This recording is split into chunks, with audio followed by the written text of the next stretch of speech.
Hello students. आज का video आधारित है syllabus of chemistry and biology for CDS.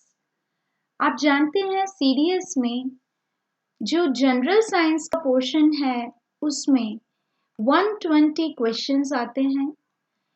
ये 120 क्वेश्चंस जो होते हैं ईच कैरी 0.85 मार्क्स। इसका मतलब है टोटल आपके पास जीएस में होते हैं 100 मार्क्स। जो टोटल 120 क्वेश्चंस हैं वो 100 मार्क्स बनाते हैं। आप जानते हैं सीडीएस के पैटर्न में नेगेटिव मार्किंग भी है। एक नेगेटिव मार्क के लिए आपका माइनस होता है 0.27 मार्क्स। ठीक है, तो ये एक सिंपल आपको पैटर्न जानना बहुत जरूरी है कि जो जीएस है उसमें आपके पास सिर्फ और सिर्फ 100 मार्क्स हैं और 120 क्वेश्चंस आपको अटेम्प्ट करने हैं। एक बहुत ही इम्पॉर्टेंट चीज ये है कि जो साइंस का एक पार्ट होता है इसमें साइंस यानी कि साइंस के पार्ट में इंक्लूड है फिजिक्स, केमिस्ट्री और बायोलॉजी। ठीक है, फिजिक्स, केमिस्ट्री और बायोलॉजी ये तीनों सब्जेक्ट मिलकर के आपका जनरल साइंस का पार्ट बनाते हैं और 100 जो 120 क्वेश्चंस हैं उन 120 क्वेश्चंस में से करीबन 32 टू 35 क्वेश्चंस जो होते हैं वो जनरल साइंस से आते हैं। और ये फिजिक्स, केमिस्ट्री, बायो तीनों ही सब्जेक्ट बहुत ही इम्पोर्टेंट हैं क्योंकि ये सिंपल क्वेश्चंस आपको आते हैं जनरल साइंस से, यानी बहुत ज़्यादा इसमें डीप में क्वेश्चंस नहीं पूछे जाते हैं। लेकिन क्योंकि ये सीडीएस का एग्ज़ाम आफ्टर ग्रेजुएशन है तो एक ग्रेजुएट को जितना जनरल साइंस का नॉलेज होना चाहिए उस पर ये बेस्ड क्वेश्चंस होते हैं। एक और इम्पॉर्टेंट ट्रिक जो आपको समझना है कि जितने भी क्वेश्चंस हैं उनमें से ज़्यादातर जो क्वेश्चंस होंगे वो एप्लीकेशन बेस्ड क्वेश्चंस होते हैं, जिनमें कुछ क्वेश्चंस डायरेक्ट भी होते हैं। डायरेक्ट क्वेश्चंस भी आपको मिलते हैं, यानी कि कुछ लर्निंग बेस्ड क्वेश्चंस होते हैं। एप्लीकेशन बेस्ड क्वेश्चंस कुछ ज़्यादा होते हैं। असर्शन रीजंस में भी आपको साइंस का पार्ट के क्वेश्चंस मिल सकते हैं। तो दोनों ही सब्जेक्ट क्योंकि हम डिस्कस करने वाले हैं तो बायोलॉजी में सबसे पहले मैं ले रही हूँ बायोलॉजी।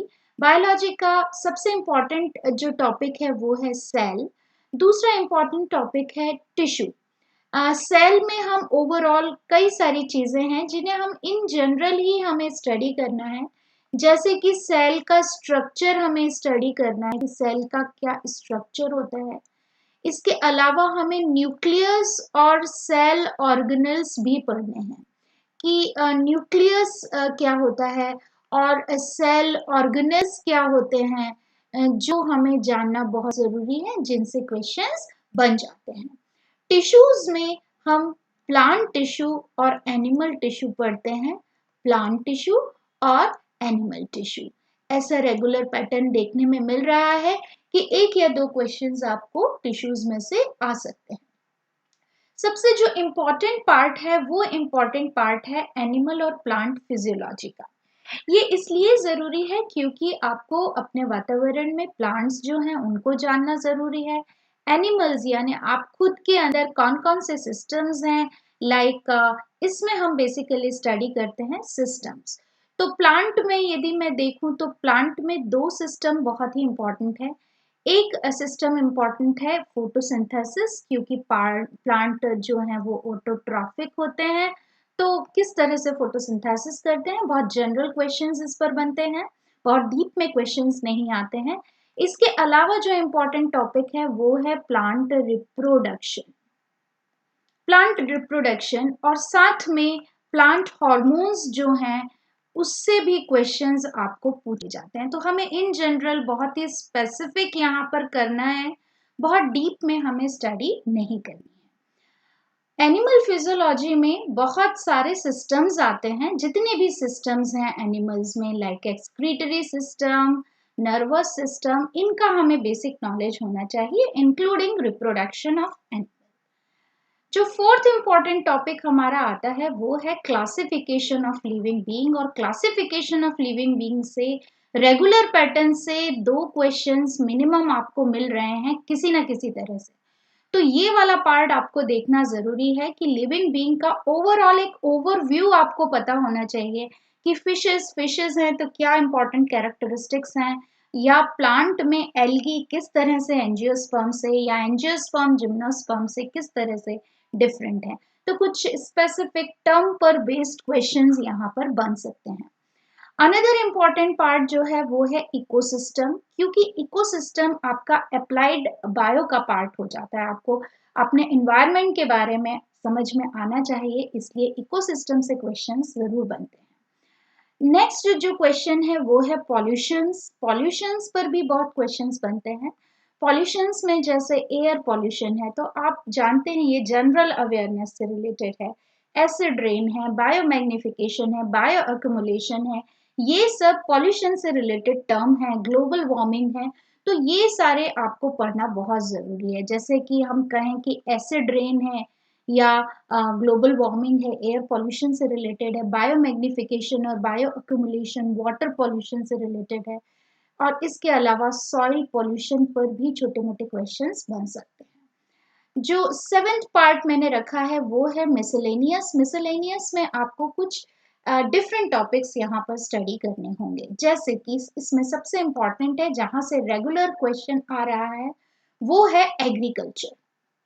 तो आप जानते हैं इसमें क्रॉप पैटर्न से क्वेश्चंस काफी बन रहे हैं कि मिक्स क्रॉपिंग क्या होती है, या फिर इंटरक्रॉपिंग क्या होती है, दोनों में क्या डिफरेंस होता है, या क्रॉप रोटेशन का क्या फायदा है। तो कुछ ऐसे क्वेश्चंस यहाँ पर पूछ लिए जा सकते हैं। अप्लाइड बायो में जनरली एपिसिकल्चर क्या है, सेरिकल्चर क्या है, इस तरह के कुछ क्वेश्चंस डायरेक्ट आपको वहाँ पर पूछे जा सकते हैं। जेनेटिक्स थोड़ा सा समझने में थोड़ा सा डिफिकल्ट है, बट आप 10th में बेसिक जेनेटिक्स पढ़ चुके हैं तो उतने ही लेवल का आपको जेनेटिक्स आएगा। मेंडलिज्म आ सकता है, मेंडलिन जो हमने लॉज स्टडी किए हैं 10th में वो वाले आ सकते हैं। साथ में आपको ब्लड ग्रुपिंग जो है, ब्लड ग्रुप इनहेरिटेंस इनहेरिटेंस इससे क्वेश्चंस यहाँ पर काफी सारे बनते हैं। तो ये पूरा ओवरऑल एक पिक्चर है जो बायोलॉजी में हमें पढ़ना है। और आप जान रहे हैं कि तीनों ही जनरल साइंस में, फिजिक्स केमिस्ट्री बायो में सबसे मैक्सिमम क्वेश्चंस कहीं से आ रहे हैं, तो वो है बायोलॉजी। अब बात करते हैं केमिस्ट्री की। तो केमिस्ट्री में बहुत ही डायरेक्ट आपको टॉपिक्स मिल रहे हैं यहाँ पर। पहला टॉपिक है मैटर्स। इसमें हमें जनरल मैटर्स कैसे होते हैं, होमोजेनस, हेट्रोजेनस, क्या कॉन्सेप्ट है, एटम्स और मॉलिक्यूल्स क्या हैं, एटम का स्ट्रक्चर, ये सारी चीज़ें हमें डिस्कस करनी है। दूसरा पॉइंट है आपका जो टॉपिक है वो है एलिमेंट, कंपाउंड्स एंड मिक्सचर्स। इनमें डिफरेंसेस आपको पता होना चाहिए। इसके अलावा जो मिक्सचर्स है उसमें सेपरेशन ऑफ मिक्सचर्स से भी क्वेश्चन आ सकते हैं। तो सेपरेशन ऑफ मिक्सचर्स बहुत ही सिंपल आपको स्टडी करना है, बहुत डिटेल में नहीं जाना है। थर्ड इंपॉर्टेंट टॉपिक है फिजिकल और केमिकल चेंजेस। फिजिकल और केमिकल चेंजेस जो हैं उसमें आपका बहुत क्या क्या फिजिकल चेंजेस हैं, क्या केमिकल चेंजेस हैं, इस तरह के, यानी कि केमिकल रिएक्शन से रिलेटेड कुछ चीज़ें आपको यहाँ पर समझनी है। साथ में आपको टाइप ऑफ केमिकल रिएक्शंस और बैलेंसिंग ऑफ केमिकल रिएक्शंस भी आ रहा है। तो ये जो रिएक्शन वाला टॉपिक है वो केमिकल चेंजेस में ही इंक्लूड है। जब आप रिएक्शन समझेंगे, टाइप ऑफ केमिकल रिएक्शन समझ जाएंगे, तो आप केमिकल चेंजेस भी समझ जाएंगे। फोर्थ इंपॉर्टेंट टॉपिक है मेटल और नॉन मेटल, और इसमें से रेगुलर आपको क्वेश्चंस मिल रहे हैं। कुछ क्वेश्चंस तो बिल्कुल डायरेक्ट आपसे पूछे जा रहे हैं, जैसे कि जो आयरन प्रेस है उसमें कौन सा वायर यूज होता है, या सिंपल मेटल सबसे लाइटेस्ट मेटल कौन सा है, हेवीएस्ट मेटल कौन सा है। इस तरह के कुछ डायरेक्ट क्वेश्चंस आपको मेटल नॉन मेटल से देखने को मिल रहे हैं। या मेटल्स किस तरह के ऑक्साइड्स बनाते हैं, नॉन मेटल किस तरह के बनाते हैं। तो बहुत ज़्यादा डीप में हमें ये भी स्टडी नहीं करना है, लेकिन एक जनरल नॉलेज हमें मेटल्स और नॉन मेटल, साथ में पूरा पीरियोडिक टेबल हमें यहाँ पर करना है। इसके अलावा नेक्स्ट टॉपिक हमारा जो बन रहा है वो है कार्बन एंड इट्स एलोट्रॉप। तो कार्बन और एलोट्रॉप्स में से क्वेश्चंस रेगुलर आ रहे हैं, जिसमें हमें डायमंड, ग्रेफाइट, बकमिनिस्टर फुलरेंस, कोल, ये सब वहां पर स्टडी करना है, या कार्बन ब्लैक। क्वेश्चन आ रहा है कि which is the purest form of the carbon. तो ये सारी चीजें आपको बार बार यहाँ पर करनी है, जो बहुत ज्यादा डीप में हमें स्टडी नहीं करना है, लेकिन एक जनरल नॉलेज हमें होना चाहिए। इसके अलावा एटॉमिक स्ट्रक्चर हमें करना है, जिसमें कि इलेक्ट्रॉनिक कॉन्फ़िगरेशन वाला पार्ट भी हमें करना है। इलेक्ट्रॉनिक कॉन्फ़िगरेशन आपको यहाँ पर करना है, इलेक्ट्रॉनिक कॉन्फ़िगरेशन वाला पार्ट भी यहाँ करना है। और सेवेंथ और मिसलेनियस एक टॉपिक आता है, केमिस्ट्री इन एवरीडे लाइफ। तो इसमें बहुत सारी चीज़ें हैं, जैसे पेंट है, ग्लास है, इसमें आपकी मेडिसिन आ जाएंगी, डाइज आ जाएंगे, इंक आ जाएगी, रबर आ जाएगी, सिंथेटिक रबर आ जाएगी, नेचुरल रबर क्या होता है, प्लास्टिक क्या होता है, थर्मोसेटिंग प्लास्टिक, स्टेबल प्लास्टिक्स क्या होते हैं, ये सभी हमें यहाँ पर डिस्कस करना है। तो ये एक थोड़ा सा वाइड पार्ट है, लेकिन पूरा ही पार्ट लर्निंग पार्ट है।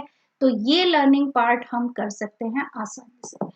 तो ओवरऑल ये केमिस्ट्री और बायोलॉजी का एक सिलेबस है जो हमें करना है। बहुत ज़्यादा डीप में नहीं करना है, लेकिन एक ओवरऑल एक जनरल नॉलेज हमारे पास में इन सारे टॉपिक्स का होना चाहिए। So keep learning and keep focusing on your target. All the very best. This is Mamta Singh. Goodbye.